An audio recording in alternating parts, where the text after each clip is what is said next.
Good evening. My name is Cheryl Brockelman, Director at St. Joseph Institute for the Deaf. My staff and I would like to welcome you to Gala 2020, Here, Now, and Then.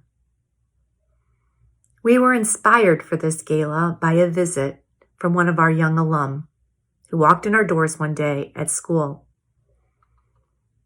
We recalled him as a little guy. And of course, we had to look and see, what was he like at Gala? Did we have any photos, any videos? And so that took us down a path of memories and unabashedly nostalgia, looking at all the galas we've done in the past. It was a fun journey with lots of memories. And as the backstage manager, I had firsthand knowledge of so many things.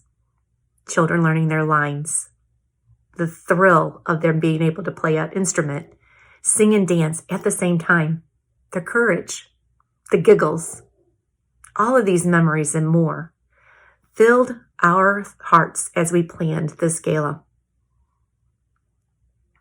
It's an unprecedented year with the pandemic, but all children have been served this year because of our generous benefactors and the wonderful world of our technology.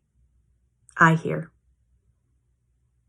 We are so grateful to be able to be with you tonight as we share the story of our children yesterday and today and tomorrow. It is so much fun to recall those days when the children courageously got on stage, to see the pride in their families' faces as their little one walked on stage, played an instrument, sang Jingle Bells, became a character. The pride of the students, too. And there are those awe-inspiring catch-your-breath moments when it all comes together and tears come in your eyes. What a gift. I am privileged. I am privileged to work with many families, and in this year in particular, the tenacity of our families and their courage to make sure that their students receive the services they need. And my staff and teachers, they courageously and creatively met the needs of these families all year long. We are blessed to have this technology, and we are lucky to be able to share with each other tonight and through the last 9 months. We are lucky to have benefactors like all of you. You keep us going.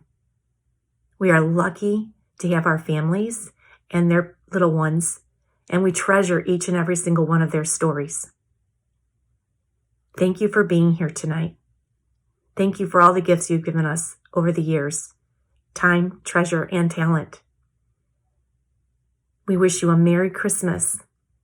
We want you to stay safe and healthy, and we'll see you soon.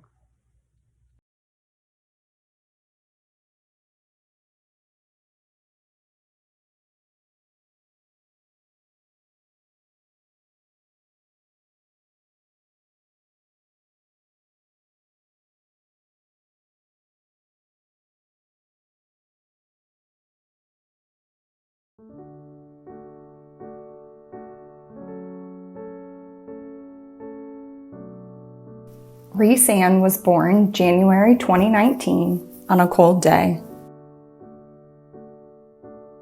Doctors would say her birth was pretty unremarkable, but in her first 2 years of life, she's shown us how truly remarkable she is.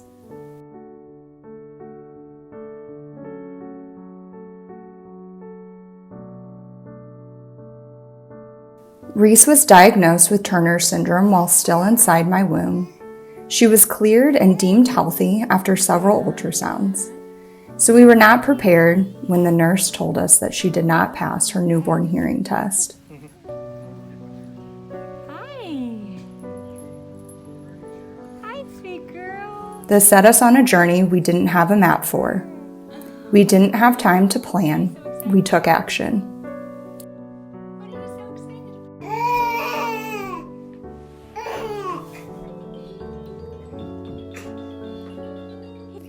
Days led to weeks, and we were given time to learn our daughter while slowly filling our calendar with doctor's appointments.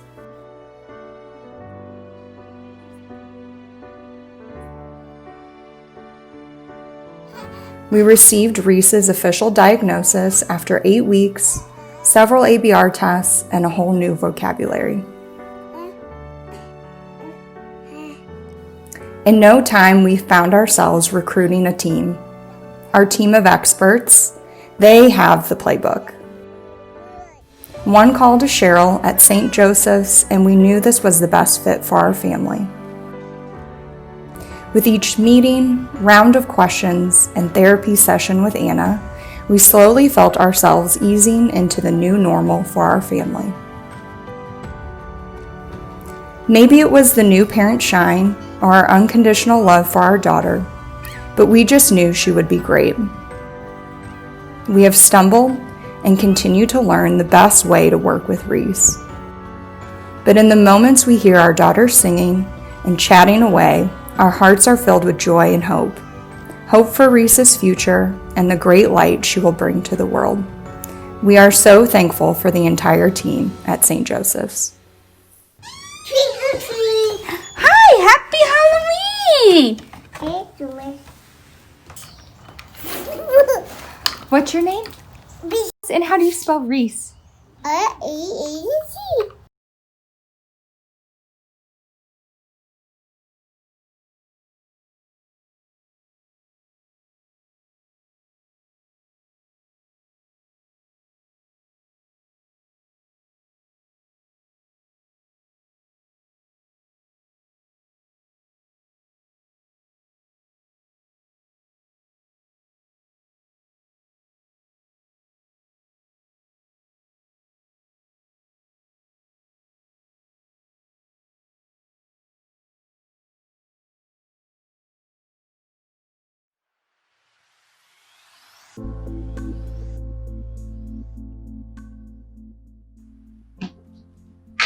She's in a bubble bath. Can you tell me bubble bath? Bubble bath. Mommy's taking a bubble bath. Look at all the bubbles. Can you pop them? Pop. Pop. You say pop. What?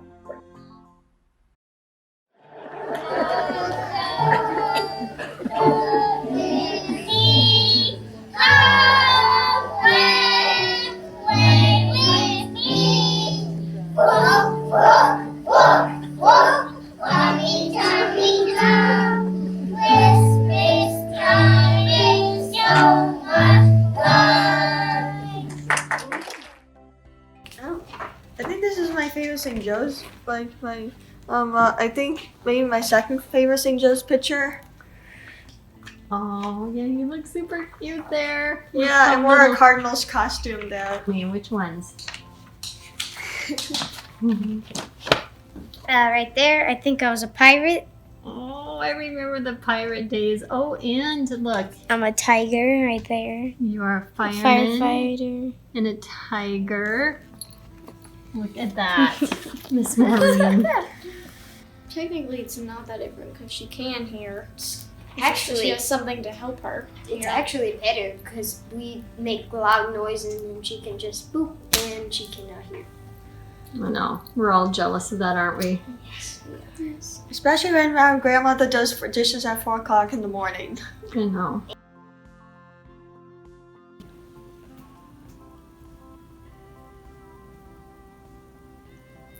Are we on? Mhm. Oh, I didn't know we were.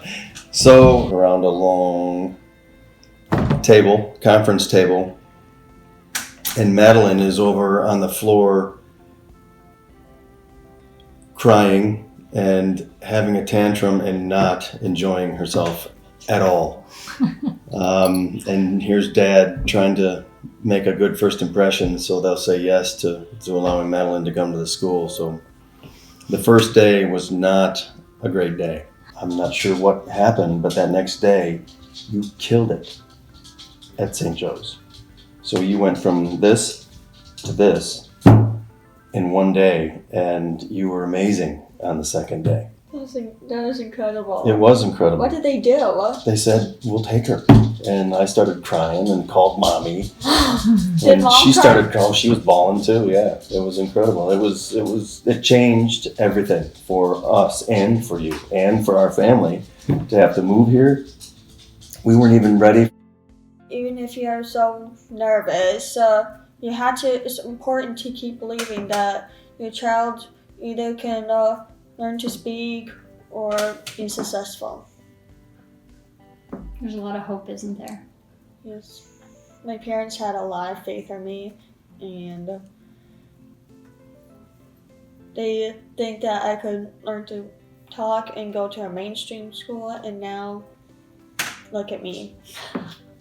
Look at her. It was just a piece of cake. A piece of cake. Mom, His mommy has a breakdown. it took me like forever for me to learn to speak like this. It did, and it took a lot of Miss Nancy and Miss Emily too. It's a whole village, people. Yeah, no doubt. Take How'd you advantage get- Whole of it. village. Yeah. Day, and my parents would bribe me into talking with either M&Ms or French fries. Yes, bribery is absolutely acceptable when kids are learning to speak, and it works really well. And it also works to get them to eat vegetables. You just put it slightly out of reach, let them know they need to eat their vegetables first, then they can get the candy. You need to say cat with the T, first, you get the M&Ms. It's cynical, but it works. Would you say it worked on you? Do you like broccoli now? Yes. Yeah, I like broccoli now. See?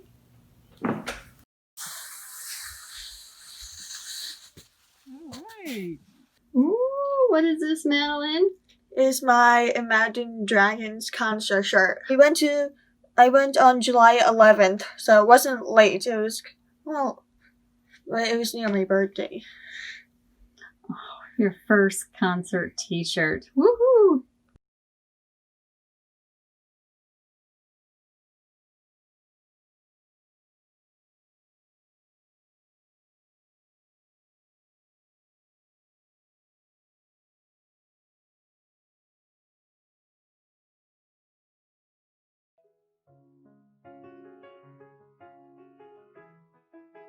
Just come to attention that Willy Wonka will be opening his candy factory on Christmas Eve to 4 children for one day only.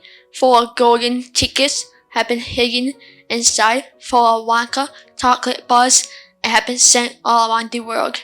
Get out and buy Wonka bars today. Greetings everyone, my name is Alan Burek. I was diagnosed with bilateral hearing loss at the age of 3 and used cochlear implants on both sides to help me hear. I started St. Joe's from preschool all the way to 8th grade and then mainstream into Baltimore School District in St. Louis for my high school education. Afterwards, I moved into Rochester, New York to pursue my bachelor's degree in networking and substitution at Rochester Institute of Technology.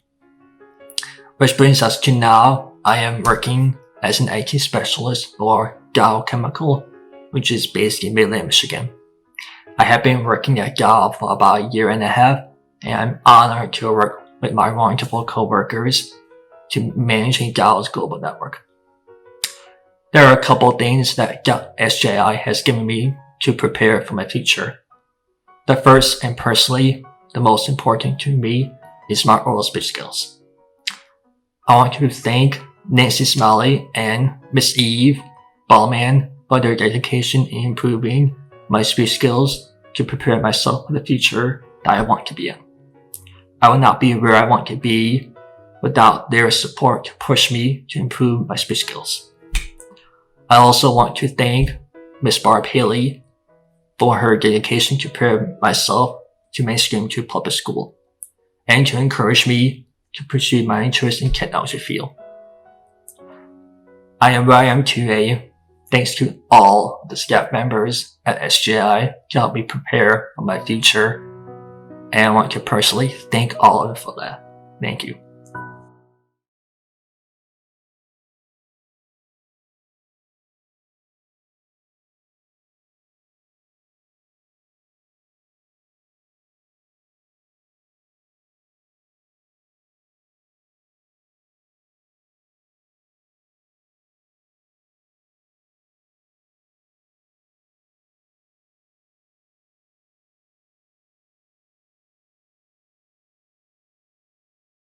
As a baby, my son Avery was full of the spice of life.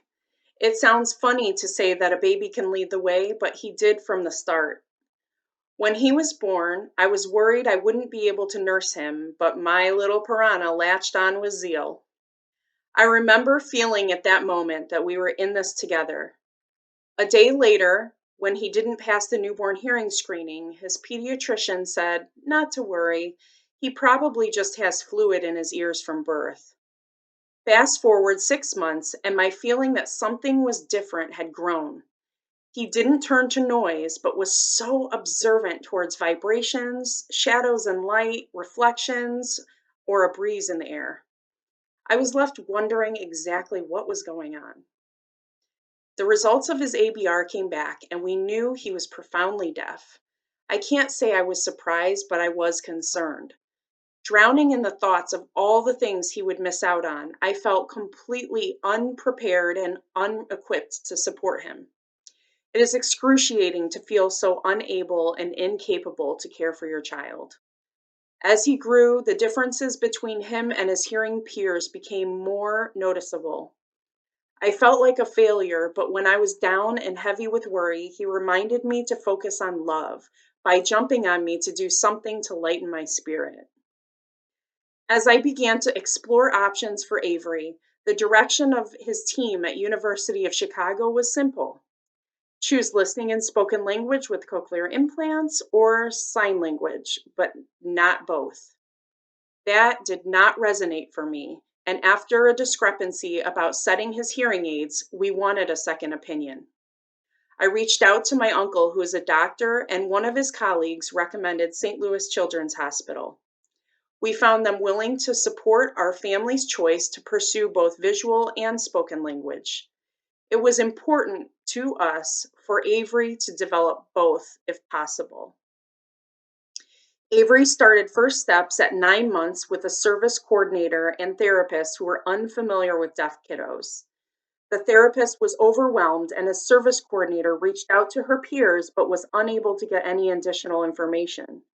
We canceled first steps and found a private speech therapist who worked well with Avery and became inspired to complete additional training to support him. We had found a great CI team, SLP, and baby signing videos to support him, but we knew something was missing and were desperate to find more. The more I searched, the more isolated I felt. The stories of other deaf children, other families, a deaf community, and specialized therapies began to feel like a mirage. Then I heard about a deaf festival at our local fairgrounds and was bound and determined to go. I took Avery and excitedly walked through with him in a stroller. At that time, we met a couple friendly deaf mentors, but I felt overwhelmed by my inability to communicate with most in ASL. I lost touch. Avery received his first cochlear implant at 17 months. Waiting during the procedure and holding him as he came out of anesthesia were scary and emotional times. A month later, when his implant was activated, he responded by looking around with sound, but it was nothing like the viral videos where the child suddenly can hear and gets the warm fuzzies. We were told this would be a difficult road and a lot of hard work is required to support his journey. We did not understand what that meant, but boy, were they right. About 2.5 months later, an ear infection improperly treated by his pediatrician led to a fever of 105 degrees. With nothing bringing it down, I took him to the ER where they were unable to diagnose anything. I adamantly requested that he be taken to St. Louis Children's Hospital. When the helicopter arrived, I was told I would be unable to fly with him. I was in extreme distress, imagining my 19-month-old being among strangers, especially in his current state, but felt there was no other option.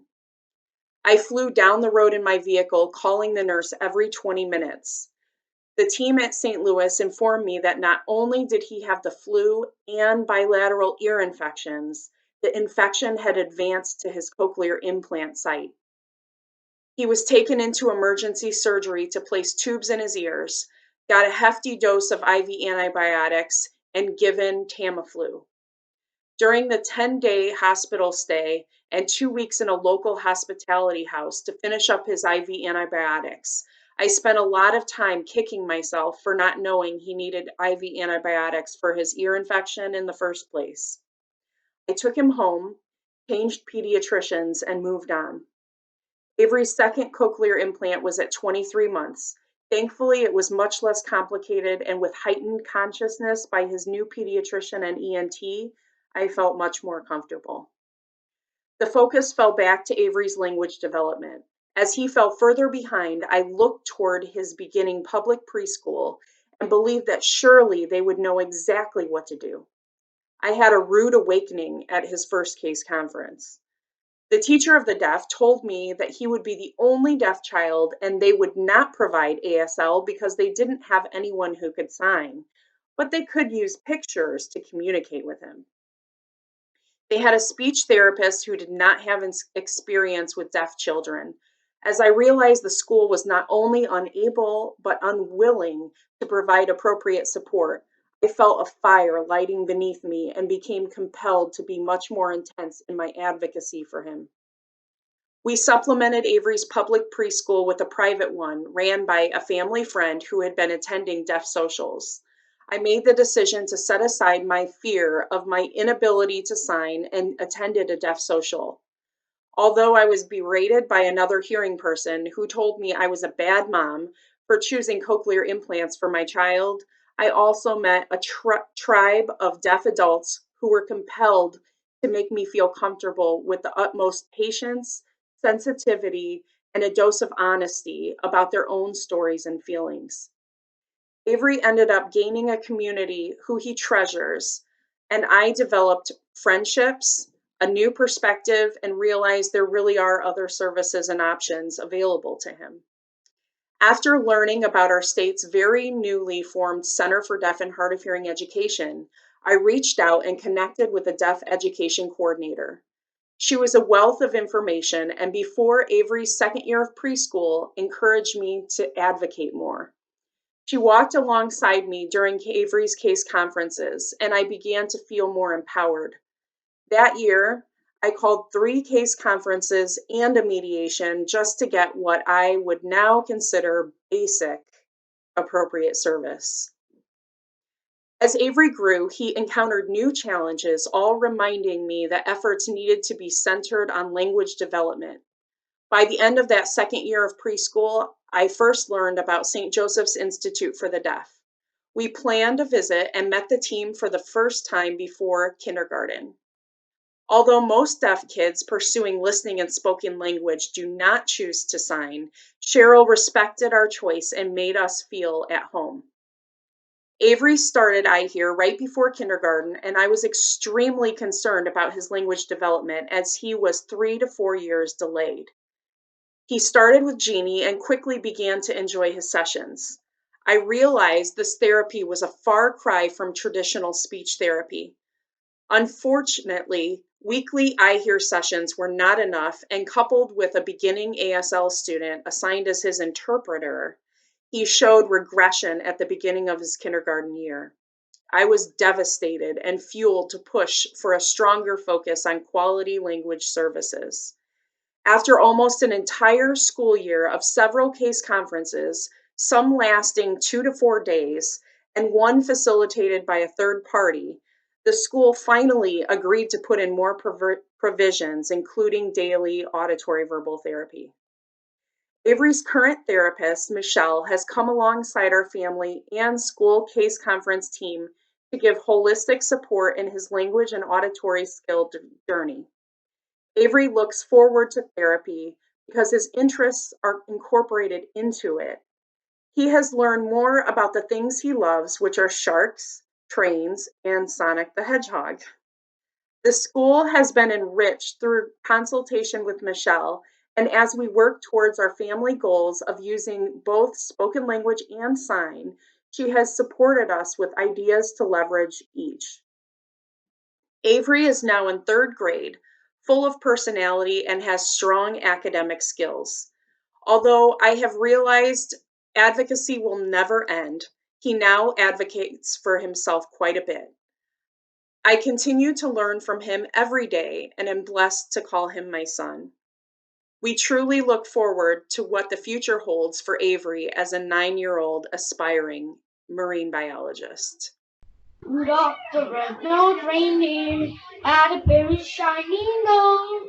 Big one party Christmas Eve, Santa came to say, Rudolph, with your nose so bright, won't you guide my sleigh tonight? And now the other reindeer, here's some laughing, here's some love quickly. The red-nosed reindeer, you down history.